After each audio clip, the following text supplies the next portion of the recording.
تو अब बताओ कहाँ जाने की ख्वाहिशमंद हो। फिर कोई तिलिस्मी फिजा, फिर कोई हसी माहौल, फिर कोई रूह परवर दास्तां। जागना कयामत है। हमारे ज़हनों को माजी के धारे बख्श दे कि ये कहानियां जा बख्शें और तेरी आवाज़ रूह का सरूर। प्रोफेसर खावर ने कहा और मैं मुस्कुराने लगा। मेरी आंखें सोच में डूब गई थीं। फिर मैंने कहा, प्रोफेसर सुनो, सदियों के बीते हुए माहो साल इंसानी जिंदगी में अनोखे तगय्युर और तब्दीलियां लाते रहते हैं। मैंने देखा है कि हवाओं की नमी, मिट्टी की खुशबू और मौसम के तगय्युरात से नशो नुमा पाने वाले इस वजूद ने खुद में बेपनाह कुव्वतें समेटी हैं और कुव्वतें कायनात में तकसीम में जहां तक आंख दे सके देखो, जहन सोच सके सोचो और अमल हो तो पालो। तुम्हें याद होगा प्रोफेसर के चंद दानिशवरों ने कहा था कि बिलाशुबा इल्म में वो यकता थे। ऐसी ऐसी कोशिशें की कि अगर हावी न होती एक कुव्वत उनकी ज़ात पर और इसका मंशूर मौत और ज़िस्त न होता तो कायनात की कुतब खोल चुके थे। कुछ ने मेरी हयात का तजिया करते हुए खुद भी मेरे सफ़र में शरीक होने की कोशिश की थी। अगर वो हकीकत से वाकिफ हो जाते तो शायद ये कोशिश न करते कि लम्हे फना नहीं होते। ख्वाह इन्हें आग में डालो, मिट्टी में दबा दो या पानी की गहराई में, लेकिन लम्हों की तश्कील फना हो जाती है। जैसा का सबूत मौजूद है तुम्हारे सामने, यानी सलानूस का वो दानिशकदा जिसके तकून माजी, हाल और मुस्तकबिल जज्ब किए होते हैं। और सलानूस फानी था, उसका दानिशकदा भी फानी है। और अगर कोई ज़लज़ला आया या ज़मीन का तगय्युर नमूदार हो जाए तो सब कुछ चिकना चूर हो जाए। ना टूटने वाली चीज़ सिर्फ ख्याल है और ख्याल की कुव्वत लाफानी। लेकिन इंसान कोशां रहे और इतनी दूर पहुँच गए कि गुमान होता था अब्दियत पाने का, लेकिन इनकी ज़ात की एक कमी हमेशा माने रही, यानी वो सांसों पर कादिर न थे। और जो कादिर है वो तरकीब जानता है और तरकीब से उसने एक जुम्बिश की और ये जुम्बिश इस तवील लयाकत की कातिल बन गई जिसके तहत सोच लिया गया कि लाफानी कुव्वतें हासिल हो गई हैं। सो मेरी बात छोड़ो, मेरी तश्कील ही इस ख्याल का नतीजा है जिसे कुछ लोगों ने गलत समझ लिया था और उन लोगों ने अपना ख्याल मुझे ही तसव्वुर किया था। यानी बारहा तुम्हारे जहन में ये ख्याल गुजरा होगा कि क्या इंसानियत ने कोई कुव्वत भी हासिल की जो लाफानी बन गई हो। तो मैंने पहुंचने वालों का जिक्र किया है जो बहुत दूर तक जा सके, लेकिन कोई जगह इन्हें ऐसी न मिल सकी जहां वो आखिरी लम्हात खुद शिकस्त दे सकते।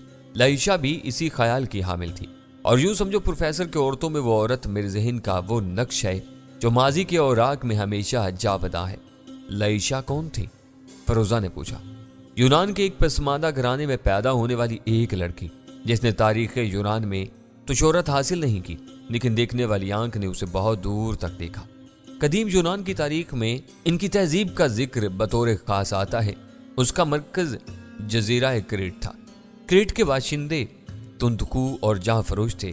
खित्ते की आबो हवा ने उन्हें जिस्मानी तवानाई बख्शी थी। इसके अलावा क्रीट को समंदर ने एक तरफ से बैरूनी हमलों से महफूज कर रखा था। सेहतमंदी और पुरस्कून आबो हवा ने क्रीट के बाशिंदों को फतो तस्खीर और बहर नवर्दी का ज़ौक़ शौक बख्श दिया था। ये जजीरा मशरकी बहिरा रूम को कथा करने वाले आम रास्तों पर वाक़ था। साथ ही एशिया, अफ्रीका और यूरोप से इतना करीब था कि मंजिले मलाह इब्तदाई दौर की किश्तियों पर सवार होकर मिस्र और यूनान पहुंच सकते थे। जजीरा की जोग्राफियाई हैसियत ऐसी थी जिसके बायस जजीरे के बाशिंदों ने तिजारत और बहरी कज़ाकी इख्तियार कर ली थी। जब तांबे और ब्रंज की साख्त का फन एशियाई कोचक के दूसरे हिस्से से क्रेट पहुंचा तो वहां तहजीब का आगाज हो गया। मिस्र की तरह क्रेट में भी मुतलिकुल अनान बादशाही का दौर शुरू हो गया।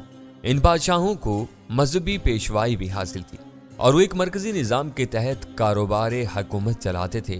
फिर जब क्रेट की कुव्वत अरूज पर पहुंच गई तो उसने बहरी सल्तनत कायम कर ली जिसमें बहिरा एबा के जजीरे भी शामिल थे और एशियाई कोचक और यूनान के सवाहिल की बैरूनी चौकियां भी।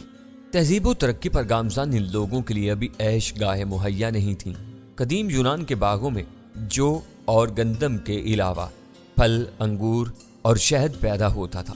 गोश्त बहुत कम था क्योंकि बेहतरीन जमीन कले और मोहल्ले की काश्त के लिए वक्फ थी। सिर्फ पहाड़ों की ढलानें चरागाहें थी।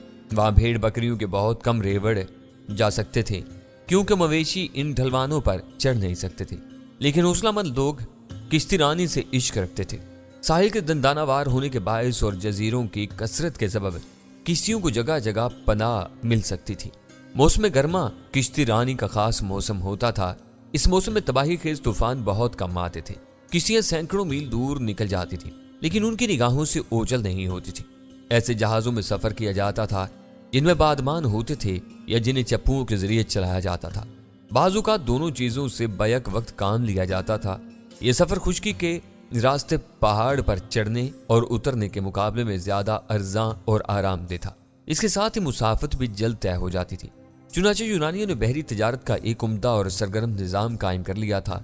यूनान और एशियाई कोचक से रोगन जैतून और दूसरी अजनास पहाड़ियों के जरिए से दूर दूर के मकीनों में पहुंचाए जाते थे, जहां वो हाथों हाथ फरोख्त होते और इनके बदले में धातें, गल्ला और वतनी जरूरत की दूसरी चीजें हासिल की जाती थी। जिन दिनों का मैं जिक्र कर रहा हूं प्रोफेसर, वो अहले यूनान और अहले ट्राय के दरमियान जंग होने के बाद की कहानी है। ये जंग 1170 कबल मसीह में हुई थी और ये इन्हीं मुहिम्मात का एक जुज थी जो यूनानियों को एशियाई कोचक के मगरबी साहिल के साथ साथ जजायर एवा की तहजीब की बैरूनी चौकियों से पेश आई। एका ममनून और बेहतरीन यूनानी बहादुर एक्सीना के दरमियान झगड़ा हो चुका था और वो रूट कर अपने खेमे में जा बैठा था। चुनाचे लड़ाई में यूनानियों की हालत पतली हो गई थी। इसी असना में शाह ट्राय का बेटा बैक्टर पेट्रोक्लूस को कत्ल करने में कामयाब हो गया, जो एक्सेल्स का बेहतरीन दोस्त था। गमजदा एक्सेल्स ने इंतकाम में बैक्टर को कत्ल कर डाला। यह दौर यूनानी देवताओं का दौर था। इन यूनानी देवताओं का वसी खानदान कोहे ओलंपस की बर्फपोश बुलंदियों पर रहता था। ये पहाड़ यूनान के शुमाली किनारे पर है। देवताओं के खानदान पर ज़्यूस और उसकी बीवी हेरा की हुकूमत थी। ये देवता इंसानी मामलात में मुदाखलत करते रहते थे। पोसीडन समंदरों का देवता था। उसने ओडियूस को जा बजा सरगर्दा फिराया। खुद ज़्यूस ने एक्सेल्स की हमायत की, जो थेसिस नाम की एक देवी का बेटा था। ये उस वक्त की बात है जब एगा मेमनून से झगड़ने के बाद एक्सेल्स रूट कर अपने खैमे में जा बैठा था। जब एक्सेल्स बैकर को कत्ल करने के लिए निकला तो उसे एस्टिस ने हथियार फराम किए थे, जो असलहा साजी का देवता था।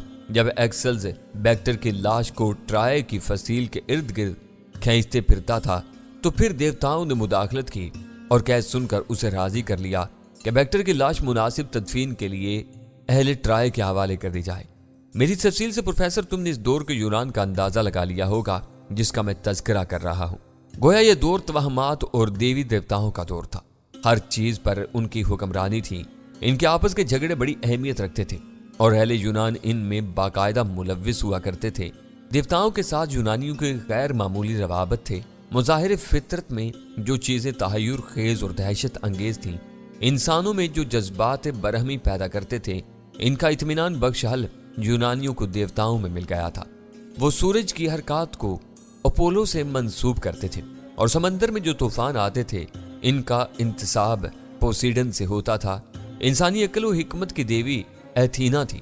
लड़ाई में फतेह जंग के देवता एरिस की बरकत से हासिल होती थी और मोहब्बत में कामरानी का जरिया एफ्रोडाइट था। ये देवताओं का कोई मुकम्मल खानदान नहीं था, बल्कि सरकश, हरीफ और झगड़ालू अफराद का एक गिरोह था जो इस सिलसिले में कुछ खास कुव्वतें हासिल कर चुका था और इन कुव्वतों को गैर फानी समझा जाता। देवता का यह हाल था और आम अफराद ताकत का लोहा मानते थे। जो जितना ताकतवर होता उतने ही बेहतर वसाइल और उतनी ही इज्जत का हकदार होता था। बहरी कज़ाकी आम थी और कमजोर अफराद के लिए कोई बेहतर जाय पनाह न थी। इनकी तकदीर में मौत और जिल्लत और रुसवाई ही लिखी हुई थी। हर जगह जुल्म और बर्बरियत के मुजाहिरे नजर आते थे। हर शख्स दूसरे को शक व शुबे की निगाह से देखता था। दरअसल अहले यूनान और अहले ट्राइब बिल्कुल अपने देवताओं के नक्शे कदम पर चल रहे थे। इस सिलसिले में यूनानी अदबियात शहरी रियासतों की शदीद खाना जंगियों और तबाहकुन रिज़म आराइयों से लबरेज हैं। यूनान की सियासी नापायदारी, जमीन की शदीद ज़रूरत और हमला आवरों की रवायती निज़ा का नतीजा थी। ये तनाज़ात बाज़ औक़ात सख्त खून रेजी का मुअज्जब होते थे और बाद में इन्हीं की वजह से यूनान बहुत सी शहरी रियासतों में बट गया। देवताओं की हैसियतें अलग थीं। हेरा ने ज़्यूस से शिकायत की कि आप सीरीज के कारनामों पर खामोश रहेंगे जिसने अहले ट्राय की मदद की है। अगर मैं इसके खिलाफ कोई कदम उठाऊं तो बुराई में शुमार किया जाएगा। बादलों को समेटने वाले ज़्यूस ने कहा, इस बारे में एथीना से बात करो, वो खूब समझती है कि उसे क्या करना चाहिए। मैं तो उसे कुछ न कह सकूंगा। तब हेरा ने रावेरेज से कहा, यूनान के जवान मर्द, तू वेरेज या किसी दूसरे गैर फानी से क्यों डरता है? उठ। और वेरेज पर कारी जर्ब लगा कि वो बदखू और वादा खिलाफ है। उसने कहा था कि मैं अहले ट्राय से जंग करूंगा और यूनानियों की मदद करूंगा, मगर उसने अहले ट्राय का साथ दी। रेवेरेज अपने रथ पर सवार होकर चल पड़ा और एक खून रेज लड़ाई का आगाज हो गया, जो चंद अफराद के कत्ल और फिर इन लोगों की सुलह पर खत्म हुई। इस पुरघुटन माहौल में यूनानी जिंदगी बसर कर रहे थे। माहौल की धुन में लिपटा हुआ मैं एक ऐसे खित्ते की जानिब जा निकला जिसके बारे में मुझे कोई खास अंदाजा नहीं था। तवील सफर के बाद मेरी छोटी सी बोसीदा किश्ती एक साहिल से जा लगी जो दंदाना दार था और जिसकी एक समत सख्त काई ज़दा लेकिन मोटे और मजबूत शहतीरों से जहाजों का सामान उतारने की जगह बनाई गई थी। मजबूत शहतीरों के नजदीक एक यूनानी जहाज लंगरअंदाज था जिस पर बेशुमार मजदूर शराब के बड़े बड़े पीपे और टोकरे उतार रहे थे। इस बार प्रोफेसर मैंने एक जमाना इस समंदर के सीने पर गुजारा था और इंसानों से दूर रहा था, इसलिए खुद को इंसानों के दरमियान पाकर मुझे बेहद खुशी हुई थी। मैंने अपनी किश्ती का ये मुख्तसर फासला भी दूर कर दिया और खुद भी उस जहाज के नजदीक पहुंच गया। चंद ताकतवर तवाना लोग हाथों में रस्सियों के कोड़े लिए मजदूरों की निगरानी कर रहे थे और जब भी किसी मजदूर के कदमों में लग्जिश होती ये कोड़े मार मार कर उसे दोहरा कर देते। ऐसी ही मार का शिकार एक बूढ़ा मजदूर मां शराब के वजनी पीपे के मेरी किश्ती में आ गिरा और छोटी सी किश्ती जो पहले ही माहो साल के मगरूर समुद्री नमक से बोझल हवाओं से तंग आकर उम्र खत्म कर चुकी थी, चटक कर उलट गई। बूढ़ा मजदूर तो समंदर की गहराइयों में रुपोश हो गया, लेकिन शराब का ढोल समंदर पर तैरने लगा। मैं अपनी देरीना रफीक से महरूम हो चुका था और इसके टूट जाने पर अफसोस भी नहीं कर सका था कि चंद अफराद ने मुझे ऊपर से आवाज दी, एक बूढ़े और बदख्वाह इंसान की जिंदगी इतनी कीमती नहीं होती कि तू इसका मातम करे, ना ही लकड़ी की बोसीदा किश्ती शराब के पीपे की कीमत रखती है। इसलिए सोचने के बजाय इस पीपे को अपने शानों पर संभाल और बाहर निकला, एक कोड़ा बरदार ने कहा और मैंने आंखें बंद करके गर्दन हिला दी। इंसान जूं का तू मेरे सामने आया था, लेकिन समंदर की तवील जिंदगी ने मुझे मसाहलियत की तरफ राग़िब कर दिया और मैंने शराब का वजनी ढोल अपने कांधे पर लाद लिया। फिर तैरता हुआ साल खोरदा सीढ़ियों तक पहुंच गया। वजनी बर्तन कंधे पर उठाए हुए मैं ऊपर पहुंच गया और मुझे एक तरफ का रास्ता बता दिया गया। शराब के पीपे जहां जमा किए जा रहे थे वहां भी चंद लोग मौजूद थे। ये उमरा थे जिनका माल इस जहाज से आया था। एक जगादरी बूढ़ा लोगों के इक्करों में मौजूद था, उसकी आन बान देखने के काबिल थी। मैंने पीपा रखा और सीधा हुआ ही था कि मुझे एक आवाज सुनाई थी, फिलिपस जरा इस गुलाम को देखो, कितना खूबसूरत जवान है। मुझे यकीन है कि पोलीफास इसे मेरे लिए लाया होगा। ए जवान इधर आ। इस बार उसने मुझे मुखातिब किया और मैं उसके पास चला गया। क्या नाम है तेरा? मैंने मुस्कुराते हुए कहा, गुलाम। मैंने नाम पूछा है, बूढ़े ने किसी कदर नागवार लहजे में कहा। गुलामों का अपना कोई नाम नहीं होता, आकाई ने जो नाम भी दे दें। मैंने न्याजमंदी से कहा और बूढ़ा खुश हो गया। वाह, आकाओं पर इतना भरोसा करने वाले मुझे पसंद हैं। बस बस तुम इन लोगों के दरमियान ना जाओ, मेरे गुलाम बार बर्दारी नहीं करते, यहाँ खड़े हो जाओ। और मैंने गर्दन हिला दी। फिर मैं उसके इशारे पर एक जगह खड़ा हो गया। इसी वक्त चाबक परदारों में से दो मेरी तरफ आए और इनमें से एक मेरी गर्दन दबोच कर बोला, यहाँ क्यों खड़े हो? नमक हराम, काम करते हुए शर्म आती है?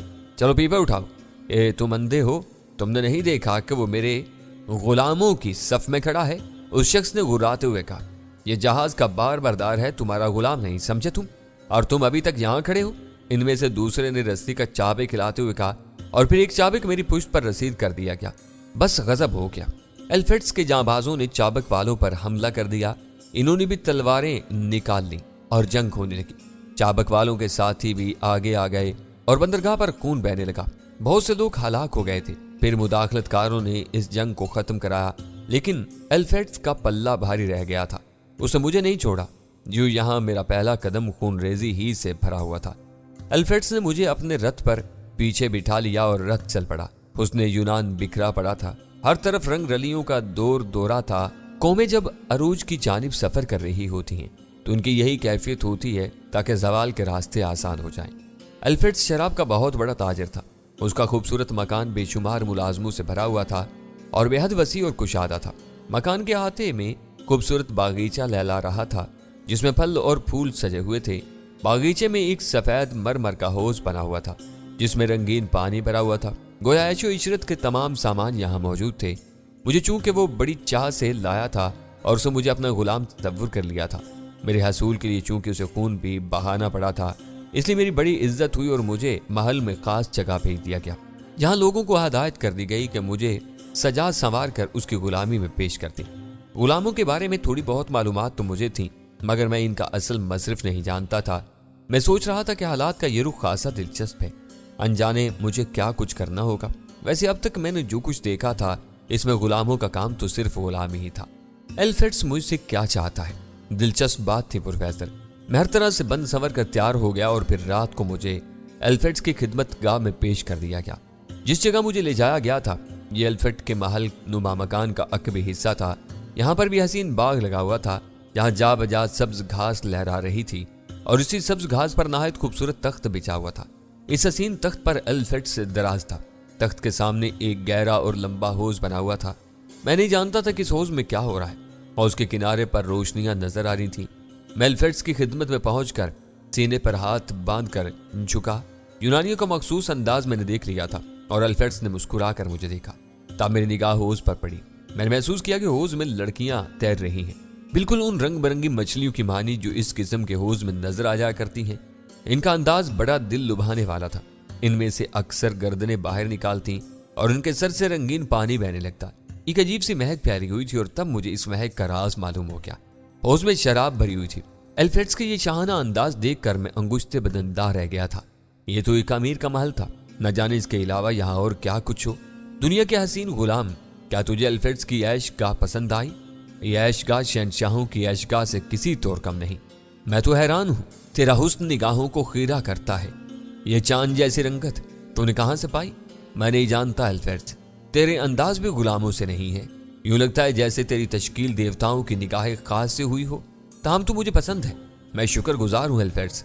एल्फ्रेड्स को आका कह, मैं तेरा मालिक हूँ। अगर तू इस नाम से मुझे मुखातिब करे तो दूसरे लोग मुझे ताज्जुब से देखेंगे, मगर मैं तेरा गुलाम नहीं हूँ एल्फ्रेड्स। मैंने कहा, क्या मतलब? ना ही मैं जहाज से आया हूँ जिसमें से शराब उतारी जा रही थी। मैंने तो एक छोटी सी किश्ती से सफर किया और यहाँ पहुंचा। जो कुछ भी हुआ गलत फहमियों के दौरान हुआ। ओह, तो क्या तुझे मेरे लिए नहीं लाया गया? हरगिज नहीं, लेकिन ये बात तूने मुझे बंदरगाह पर नहीं बताई थी। मैं तेरी दोस्ती का तालिब था एल्फ्रेड्स। तू धोखेबाज है। मैंने तेरे लिए खून रेजी की है और अब अगर लोगों को ये मालूम हो जाए तू मेरा गुलाम नहीं है तो मुझसे बासपुरस होगी। तू अगर चाहे तो लोगों से कह दे कि मैं तेरा गुलाम हूँ। मैं तरदीद नहीं करूंगा, लेकिन मैं तुझे आका नहीं कहूंगा। यह बड़ी परेशानी की बात है, क्योंकि ये राज छुपा नहीं रह सकता। जल्द या बदेर लोगों को जरूर मालूम हो जाएगा कि मैंने ज्यादती की है, एल्फ्रेड्स ने कहा और एक हसीना को इशारा किया। लड़की ने जाम भरकर मुझे पेश किया और मैंने वो जाम कबूल कर लिया। गुलामों में सबसे अफजल के दोस्तों में शामिल है। क्या नाम है तेरा? शलाबात। और तू कौन है? सरजमीन यूनान पर तू मुझे कोई बेहतर नाम दे। क्या मतलब? खुद तेरा कोई नाम तो होगा। हजारों नाम हैं, मगर मुझे वो नाम पसंद होगा जो तू मुझे देगी। तब मैं तुझे एक नाम दूंगी जिसका मतलब होगा चांद की पहली किरण। मैं तुम्हारा शुक्रगुजार होऊंगा। बदमस्तियों के दरमियान तुझसे गुफ्तगू ना हो सकेगी। और अब यहाँ किसी को होश नहीं है। चला, बाग के इस गोशे में चलते हैं। उसने तजवीज पेश की और मैं उठ गया। सूरज की पहली किरण वक्त की तेज रफ्तारी की शाकी शलाबा होश में आ गई और गमनाक निगाहों से मुझे देखकर बोली, क्या मेरी किसी गलती से सूरज तलू हो गया है? दिन ढलने में कितनी देर लगेगी? मैंने मुस्कुराते हुए जवाब दिया, क्या मैं इस जगह बैठकर सूरज ढलने का इंतजार करूं? मैं एल्फ्रेड का गुलाम हूं। शाम मेरी पसंद के मुताबिक नहीं होगी, फिर मैं क्या करूं? भूल जाने का अमल बेहतर है और फिर तकदीर के हाथों ही बात रहे तो ज्यादा आसानियां हो जाती हैं। तो भी इसी पर अमल कर। मगर मैं तुझे भूल जाने पर कादिर नहीं हूं। शलाबा की आंखों से सफेद मोती गिरने लगे और मैंने मुस्कुराती निगाहों से उसे देखा। मेरे और तेरे दरमियान एक शय मुश्तरक है। क्या? वो बसोरते हुए होंठों से बोली, तू भी गुलाम है और मैं भी गुलाम। हालांकि गुलामी का यह तोहफा मैंने जिंदगी में पहली बार कबूल किया है और मैं नहीं जानता कि गुलामों के अतवार क्या होते, लेकिन मेरा ख्याल है कि गुलामों का अपने ज़हनों से कोई ताल्लुक नहीं होता। वो सिर्फ आकाओं की जुम्बश अबरू पर जीते हैं और इसी पर मरते हैं। हाँ, तेरा ये ख्याल दुरुस्त है।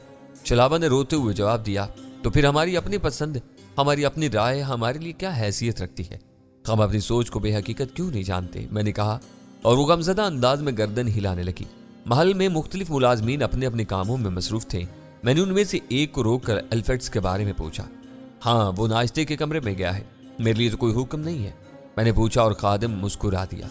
अभी नहीं, जब वो खा पी कर फारिग हो जाएगा तब उसे दूसरे लोग याद आएंगे और वो इनके बारे में मालूमात हासिल करेगा। अगर तुमने भी नाश्ता नहीं किया तो मेरे साथ आओ, मैं तुम्हें उस जगह पहुंचा दूं। नहीं ठीक है, मैं नाश्ता कर चुका हूं, मैंने जवाब दिया और मुलाजिम अपने कामों में मसरूफ हो गए। अल्फ्रेड्स का इस तरह नजरअंदाज कर देना मुझे महसूस नहीं हुआ था, क्योंकि मैं जानता था कि वो बहुत बड़ा ताजिर है और प्रोफेसर इंसान हर दौर में यकसां ज़हनियत का हामिल रहा है। अगर ये शख्स भी नजरअंदाज कर देने वालों में से है तो मुझे भला इसका क्या अफसोस होगा। मैं तो खुद अपनी जात में मगन था और मुझे भला किसी की क्या परवाह थी। जिस वक्त चाहता अल्फ्रेड्स के महल से निकल जाता, लेकिन बहरहाल ये मेरा पहला घर था जहां से मुझे अहले यूनान की तर्ज जिंदगी और मौजूदा माशरे की रविश का सही अंदाजा हो सकता था। चुनाचे मैं भी इस जगह को छोड़ना पसंद नहीं कर रहा था और खुद को जमीन व आसमान की गर्दी से पैदा होने वाले वाकयात के धारों पर बहने देना चाहता था। चुनाचे मैं महल के मुख्तलिफ गोशों में चकराता रहा। बिलाशुबा अल्फ्रेड्स की अजमत का अंदाजा इस मकान या महल के माहौल से हो जाता था। चारों तरफ मुलाजमों की फौजें थीं, बेशुमार मुलाजिम नजर आ रहे थे। हर शख्स किसी न किसी काम में मसरूफ था। इनमें खादमाएं भी थीं जो हसीन चेहरों वाली थीं। चाहे दिन की रोशनी में इनके लिए छोटे मोटे मामूली कामों के अलावा और कोई काम नहीं था। अलबत्ता रात को इनकी अहमियत बढ़ जाती थी और शराब के हौज की रंगीन मछलियां अपनी जगह पहुंच जाती थीं और यही इनकी तकदीर थी।